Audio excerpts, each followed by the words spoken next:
Hello guys, vehicle ഡയറിയുടെ പുതിയൊരു വീഡിയോയിലോട്ട് എല്ലാവർക്കും സ്വാഗതം. ഞാനിന്ന് വന്നിരിക്കുന്നത് പറഞ്ഞാല് കഴിഞ്ഞൊരു വീഡിയോയിലായിട്ട് ഞാന് വണ്ടി കിറ്റ് വീണ്ടും കയറ്റാന്ന് പറഞ്ഞിട്ടൊരു വീഡിയോ ഇട്ടിട്ടുണ്ടായിരുന്നു. അപ്പോ അങ്ങനെ ആയിട്ടൊരു വീഡിയോ ആയിട്ടാണ് ഞാൻ ഇന്ന് വന്നിട്ടുള്ളത്. അപ്പൊ ചാനൽ സബ്സ്ക്രൈബ് ചെയ്യാത്തവരൊക്കെ സബ്സ്ക്രൈബ് ചെയ്യുക, ഷെയർ ചെയ്യുക, ബെല്ലൈക്കൺ അമർത്തുക. വീഡിയോ ഇഷ്ടപ്പെട്ട ലൈക്ക് ചെയ്തോളൂ. അപ്പോ വീഡിയോയിലോട്ട് പോവാം. സെക്കൻഡ് മൊത്തത്തില് അതായത് കിറ്റ് കയറ്റി സെറ്റ് ആക്കിയിട്ടുണ്ട്. ബാക്കിയൊക്കെ പഴയ പോലെ തന്നെ ഉണ്ടായിരുന്നത്, അതായത് എക്സോസ്റ്റും ഒക്കെ പഴയ പോലെ തന്നെ ഉണ്ടായിരുന്നത്.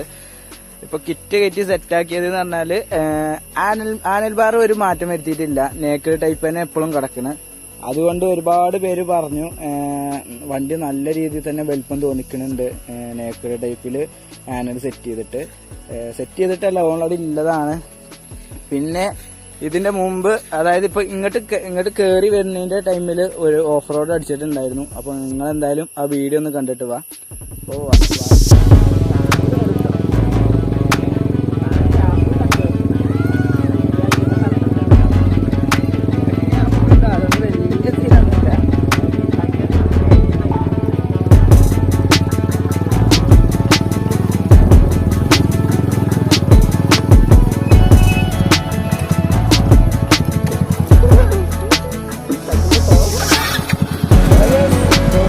വളരെ കുറവാണ്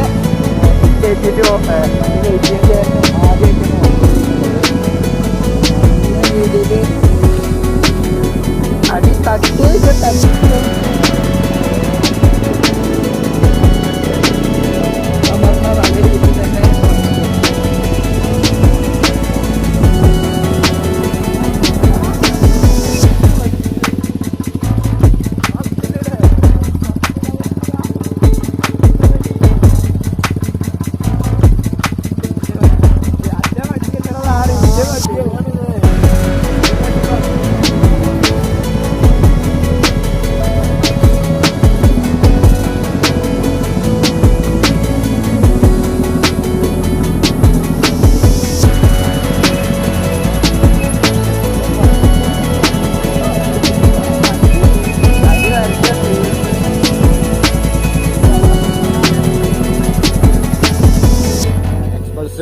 നിങ്ങൾക്കറിയാം, എക്സ്പൾസ് യൂസ് ചെയ്യുന്ന ആളാണ് അവന്.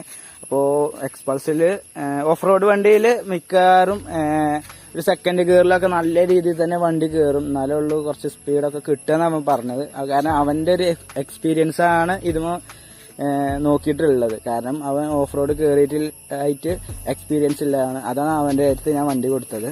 അപ്പോ സെക്കൻഡിൽ നമ്മൾ ഓഫ് റോഡ് വണ്ടി കയറുന്ന മാതിരിയൊന്നും ഈ വണ്ടി കയറില്ല. ഫസ്റ്റ് ഗിയറിൽ തന്നെ ഇട്ടാലുള്ളൂ കയറുക. അതിന്റെ സെക്കൻഡിൽ ഇട്ടിട്ട് വണ്ടി ഓഫായാലും ഒരു തപ്പിപ്പിടുത്തൊക്കെ ഉണ്ട്. വീഡിയോയിൽ കണ്ടിട്ടുണ്ടാവും. അത്യാവശ്യം ഫിനിഷിങ് വർക്കൊക്കെ ആയിട്ടുണ്ട്. ഹെഡിന്റെ വർക്ക് മാത്രമേ ഉള്ളൂ പെൻഡിങ് ആയിട്ടുള്ളൂ. ആനലിങ് ഇങ്ങനെ നിങ്ങൾ ഇഷ്ടപ്പെടുകയാണെങ്കിൽ ആനലിങ്ങിനെ കുറിച്ചിട്ട് കമന്റ് ആയിട്ടിടുക. കാരണം എനിക്ക് ഈ ആനല് ഇഷ്ടപ്പെട്ടു. കാരണം ഷോൾഡറിന് പെയിനോ ഒന്നും വരുന്നില്ല. കാരണം നേക്കഡ് ടൈപ്പ് ആണല്ലോ. പിന്നെ ലുക്ക് വൈസ് ഞാൻ വീഡിയോ ഇതുവരെ എടുത്തു നോക്കിയിട്ടില്ല. ഞാൻ ഇരുന്നിട്ടാണെങ്കിലും മറ്റുള്ള ആരെങ്കിലും ഇരുന്നിട്ടാണെങ്കിലും വീഡിയോ എടുത്തു നോക്കിയിട്ടില്ല. പിന്നെ ചിലർ പറഞ്ഞു ഈ മീറ്റർ താഴത്തേക്ക് ഈ ഗ്യാപ്പിലോട്ട് വെക്കാന്. അപ്പൊ ഒന്നും കൂടി രസം ഉണ്ടാവും എന്നാണ് പലരും പറയുന്നത്. കാരണം ബൈക്ക് ഭ്രാന്തന്മാരായിട്ട് കുറച്ച് പിള്ളേരുണ്ട്. അവർക്ക് ജഡ്ജ് ചെയ്യാൻ വിട്ടുകൊടുത്തിരിക്കുകയാണ്. അതുകൊണ്ടാണ് അവർ പറഞ്ഞത്. അപ്പോഴാണ് അവർ പറഞ്ഞത് മീറ്റർ താഴത്തേക്ക് വെക്കാന്. പിന്നെ ഒരു വൈസറും സെറ്റ് ചെയ്യാനാണ് അവന്മാർ പറഞ്ഞത്. നമ്മൾ എന്തായാലും ചെക്ക് ചെയ്യും. കാരണം അങ്ങനെ ഒന്ന് ടെസ്റ്റ് അടിക്കണതിന് കുഴപ്പമൊന്നുമില്ലല്ലോ, ചിലവൊന്നുമില്ലല്ലോ. അത് അവിടുന്ന് അയക്കുക, താഴത്തേക്ക് വെക്കുക, അതിന് വലിയ ചിലവൊന്നുമില്ലല്ലോ. അപ്പൊ എന്തായാലും അങ്ങനെ ഞാൻ വെക്കും. പിന്നെ വേറെ പ്രത്യേകിച്ച് പറഞ്ഞാൽ ചളി നല്ല രീതിയിലുണ്ട്. മഴക്കാലമാണ്. അപ്പോൾ ഫ്രണ്ടിൽ നല്ല രീതിയിൽ തന്നെ ടയർ മൊട്ടായിട്ടുണ്ട്. വണ്ടി ഫ്രണ്ട് ബ്രേക്ക് പിടിക്കാൻ യാതൊരു രക്ഷയില്ല. കാരണം നനവില്ലാത്ത റോഡിൽ കൂടെ ഒക്കെ പോവുകയാണെങ്കിൽ ബ്രേക്ക് പിടിക്കുന്നതിന് കുഴപ്പമില്ല. പക്ഷെ നനവുള്ള റോഡിൽ കൂടെ കൊണ്ടുപോയാലും നടക്കണില്ല. നനവില്ലാത്തതിന് നോക്കി നനവുള്ളിൽ കൂടെ ആണെങ്കിലും ഇപ്പൊ ചളി ഉള്ള സ്ഥലമാണെങ്കിലും അതിൽ കൂടെ വണ്ടി കൊണ്ടുപോയാലും നടക്കണില്ല. കാരണം സ്കിഡാണ് നല്ല ചെറുതായിട്ട് ബ്രേക്ക് പിടിച്ചാൽ തന്നെ ഫ്രണ്ട് നല്ല രീതിയിൽ സ്കിഡാണുണ്ട്. അതായത് സ്കൂളിന്റെ മുന്നിലോട്ട് റിയാക്ഷൻ വീഡിയോ എടുക്കാൻ പോയതായിരുന്നു. പക്ഷെ ചെറിയൊരു കാരണവശാൽ ഞാൻ അവിടുന്ന് പോരേണ്ടി വന്നു. കാരണം വണ്ടി ഒന്ന് തിരിച്ചതാണ്, ന്യൂട്രക്ക് പെട്ടു. പിന്നെ അതുപോലെ തന്നെ ഫ്രണ്ട് ബ്രേക്ക് പിടിച്ചു, ചെറുതായിട്ട് സ്കിഡായി.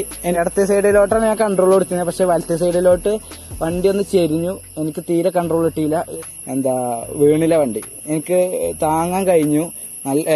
നല്ല രീതിയിൽ ലോഡ് വരുന്നുണ്ട്. കാരണം ആ ഫ്രണ്ടിലൊക്കെ പൈപ്പൊക്കെ കൊടുത്തുകൊണ്ട് ക്ലാമ്പിന്റെ വെയിറ്റ് ഒക്കെ അധികമാണ്. പിന്നെ വീണൊന്ന് വണ്ടി വീണിക്കുകയാണെങ്കിൽ ഈ സൈഡത്തെ കിറ്റ് എന്തായാലും പെയിന്റ് എന്തായാലും പോവും. മറ്റു ഡാമേജ് ഒന്നും ഉണ്ടാകാൻ ചാൻസ് ഇല്ല.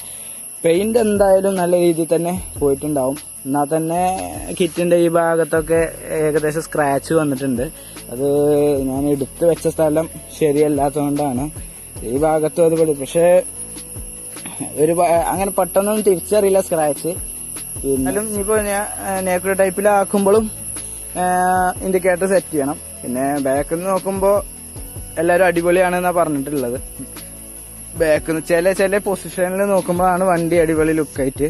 ഫ്രണ്ടിൽ നിന്ന് ആദ്യത്തേനേം കാട്ടിൽ എനിക്ക് തോന്നുന്നത് ഇങ്ങനെ വെക്കുമ്പോഴാണ് ഫ്രണ്ടിൽ കാണാൻ അത്യാവശ്യം ലുക്ക്. ആ മീറ്ററും കൂടിയും താഴത്തോട്ട് വെച്ചാല് ചളി നല്ല രീതിയിൽ അടിക്കുന്നുണ്ട്. ബാക്കിൽ ഇരിക്കുക പില്ലിയന് നല്ല രീതിയിൽ ചളി മേത്ത് വെക്കുന്നുണ്ട്. സ്ക്രാച്ചൊക്കെ വീണ ഭാഗത്ത് ഡബിൾ ടാപ്പ് ഇട്ട് സെറ്റ് ചെയ്തിട്ടുണ്ട് എല്ലാ ഭാഗത്തും, ക്ലാമ്പിന്റെ ആണെങ്കിലും. കാരണം നമുക്ക് ഭാവിയിൽ മറ്റുള്ള ഈ പീസൊക്കെ നമുക്ക് ആവശ്യമുള്ളതാണ് നേക്കുലർ ടൈപ്പിൽ വെക്കുമ്പോൾ. വേറെ പ്രത്യേകിച്ച് എന്ന് പറഞ്ഞാല് ക്ലാമ്പ് പിടിപ്പിച്ച നല്ല സ്ട്രോങ് ആണ് ഈ പ്രാവശ്യം, നല്ല രീതിയിൽ തന്നെ. അപ്പോൾ അതിന്റെ ഭാഗത്തുനിന്ന് വേറൊരു പ്രശ്നം ഉണ്ടായിട്ടില്ല. വീഡിയോ അത്രയൊക്കെ തന്നെ ഉള്ളൂ. ഞാൻ കിറ്റ് വീണ്ടും കയറ്റി. അത് ഒരുപാട് പേര് റിക്വസ്റ്റ് ചെയ്തുകൊണ്ടാണ് ഞാൻ വീണ്ടും കിറ്റ് കയറ്റിയത്. കാരണം ചാനലിലാണെങ്കിലും ഇൻസ്റ്റയിലാണെങ്കിലും വാട്സപ്പിലാണെങ്കിലും നല്ല രീതിയിൽ തന്നെ എന്നോട് പറഞ്ഞിരുന്നു കിറ്റ് വീണ്ടും കയറ്റാൻ. കാരണം നേക്കുലർ ടൈപ്പിൽ രസമല്ലാത്തതുകൊണ്ടല്ല, അവർക്ക് കിറ്റ് കയറ്റിയതിനെ കൊണ്ട് നല്ല രീതിയിൽ ഇഷ്ടപ്പെട്ടിട്ടുണ്ട്. അതുകൊണ്ടാണ് അവരങ്ങനെ പറയാൻ കാരണം എന്ന് എനിക്കറിയാം. എക്സ്പൾസിന്റെ ഒരു വീഡിയോ വരുന്നുണ്ട്, ഉടനെ ഉണ്ടാവും. ജസ്റ്റ് റിവ്യൂ വീഡിയോ അല്ല, ജസ്റ്റ് എക്സ്പീരിയൻസിന്റെ പുറത്ത് പറയുന്ന ഒരു വീഡിയോ ആയിട്ടാണ്. അത് നിങ്ങൾക്ക് ഉപകാരപ്പെട്ട കാര്യങ്ങൾ തന്നെയാണ്, സാധാരണക്കാരന് വെച്ചിട്ടുള്ളൊരു വീഡിയോ ആണ്. സബ്സ്ക്രൈബ് ചെയ്യാത്തവർക്ക് സബ്സ്ക്രൈബ് ചെയ്യുക, ഷെയർ ചെയ്യുക, ബെല്ലൈക്കൺ അമർത്തുക. ഇഷ്ടപ്പെട്ടാൽ ഒരു ലൈക്ക് ചെയ്യുക. വീഡിയോ ബൈക്ക് സംബന്ധിച്ചോ മോഡിഫിക്കേഷൻ സംബന്ധിച്ചോ അല്ലെങ്കിൽ ട്രാവൽ സംബന്ധിച്ചിട്ടോ മറ്റൊരു വീഡിയോയിൽ നമുക്ക് കണ്ടുമുട്ടാം. ബൈ.